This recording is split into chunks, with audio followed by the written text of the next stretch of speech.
महाराजा जाट है, बेटी ब्राह्मण परिवार की है, मदद करने वाली बहन, चिट्ठी लिखवाने वाली बहन वाल्मीकि समाज से है। सैनिक महाराजा सूरजमल जी का दूत बनकर जाता है, संदेश देता है, गुस्से में आकर लड़ता हुआ अकेला मारा जाता है, गुर्जर समाज का है। इसलिए हमने कोई गलत नहीं कहा। हिंदुस्तान में जाति किसी की होगी, हम कोई छोटे बड़े ऊंच नीच नहीं होते, हम सब भारत माँ के बेटे हैं।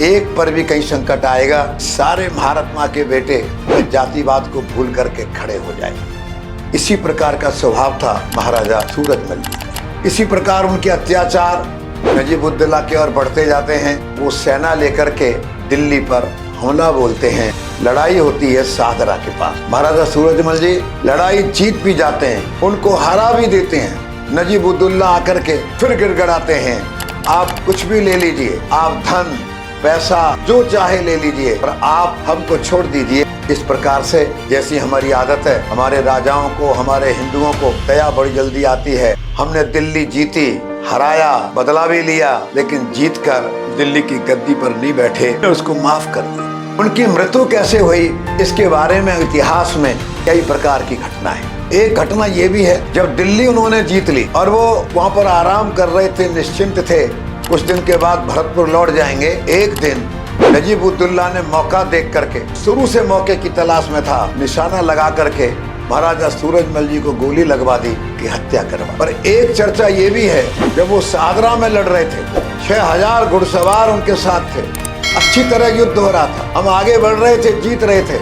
महाराजा सूरजमल जी थोड़ा सा आगे बढ़ गए, उनके साथ केवल मुट्ठी भर सैनिक रह गए और ये देख करके मुगल सेना ने बहुत बड़ी मात्रा में उन पर हमला बोला। जो उनके साथ अंगरक्षक थे वो भी मौत के घाट उतारा और महाराजा सूरजमल जी को भी उन्होंने मौत के घाट उतारा। और ऐसा भी कहते हैं, उन्होंने इतने टुकड़े किए कि उनका शरीर कभी भी मिल भी नहीं पाया काफी ढूंढने पर। इस प्रकार हम देखेंगे महाराजा सूरजमल जी धोखे से मारे गए, घेर करके मारे गए। उनके मृत शरीर में जो कुछ बचा होगा, 36 घंटे के अंदर दिल्ली से चल करके ये सब भरतपुर पहुंचे और भरतपुर पहुंच करके महारानी किशोरी देवी ने एक प्रकार से ललकारा, चुनौती दी, कौन ऐसा उनका बेटा है, कौन भरतपुर के अंदर ऐसा बहादुर है जो अपने पिता का, जो अपने महाराजा का जाकर के बदला लेगा। उनके बेटे थे, बहुत बहादुर थे, बहुत लड़ाके थे। उन्होंने कहा, माँ बदला तो मैं ले लूंगा, मुगल सत्ता को मिट्टी में मिला दूंगा, पर मेरे पास पैसा नहीं। उन्होंने कहा, बेटा पैसे की चिंता मत कर, बाप का बदला लेना है। जिस तरह धोखे से मारा गया है उसका बदला लेना है। मैं भरतपुर से लेकर दिल्ली तक तेरे लिए बैलगाड़ियों में चांदी के सिक्के ला दूंगा, बदला तू नहीं लेगा। महाराजा जवाहर सिंह जी सेना लेकर के चले, तैयारी करके चले।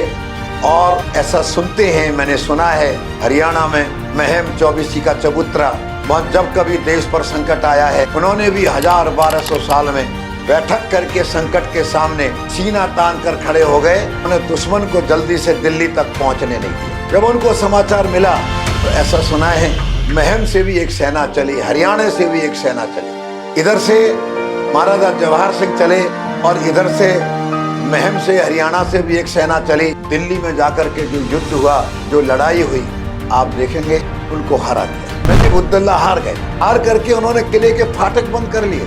वो दिल्ली को जीत गए, अंदर नहीं घुस पाए, क्योंकि दिल्ली के किले के फाटक बंद थे और फाटक के आगे बड़ी बड़ी कील लगी हुई। अंदर कैसे घुसे किले में?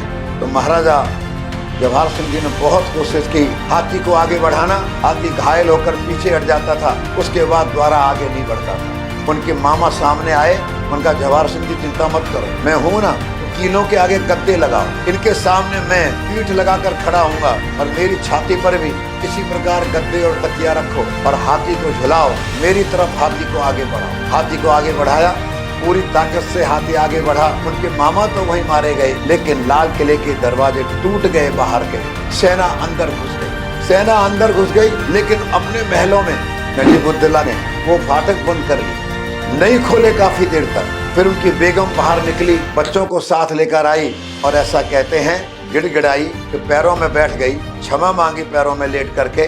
उनका जितना चाहे धन ले लो, मेरे बच्चों को भी ले लो, मेरा इतना कहना है, आप मेरे पति को छोड़ दो, इनकी गलतियों को क्षमा करो। हमने फिर एक बार उनको क्षमा किया काश महाराजा सूरजमल जी जब दिल्ली जीत गए थे, गद्दी पर बैठ जाते तो ये दिन अपने को देखना नहीं पड़ता कि उनको वो मुसलमान धोखे से मार देते। और अगर महाराजा जवाहर सिंह जीतने के बाद अगर गद्दी पर बैठ जाते, दिल्ली के सम्राट कितने बड़े सम्राट हो जाते, हिंदुओं की मंदिरों की भी रक्षा हो जाती, आगे चल कर के संकट नहीं आते।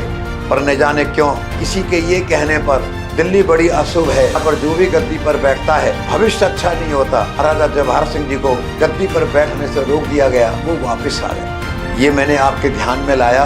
ये घटना है 5-6 फरवरी 1764 की। 2 दिन युद्ध चला। 2 दिन के युद्ध में हमारी बहुत अच्छे ढंग से की गई। आइए एक बार विचार करते हैं, अगर महाराजा सूरजमल जी नहीं होते, ये भरतपुर का राज अगर नहीं होता, विदेशी मुगल आक्रांता जितने आए, आप कल्पना करिए अरे दिल्ली के ओर पास ब्रिज की हालत क्या हो, कितनी मारकाट मचती, कितने हिंदू मारे जाते, कितने ब्रज, मथुरा, वृंदावन, नंदगाम, बरसाना, गोवर्धन, कितने मंदिर टूटते, मूर्तियां खंडित होती, पुजारी मारे जाते, बहनों का अपहरण होता, गौ माता की हत्या। महाराजा सूरजमल जी और उनका परिवार, उनके पूर्वज, उनके वंशज, वो चाहे गोखला जाट थे, चाहे वो राजा राम जाट थे,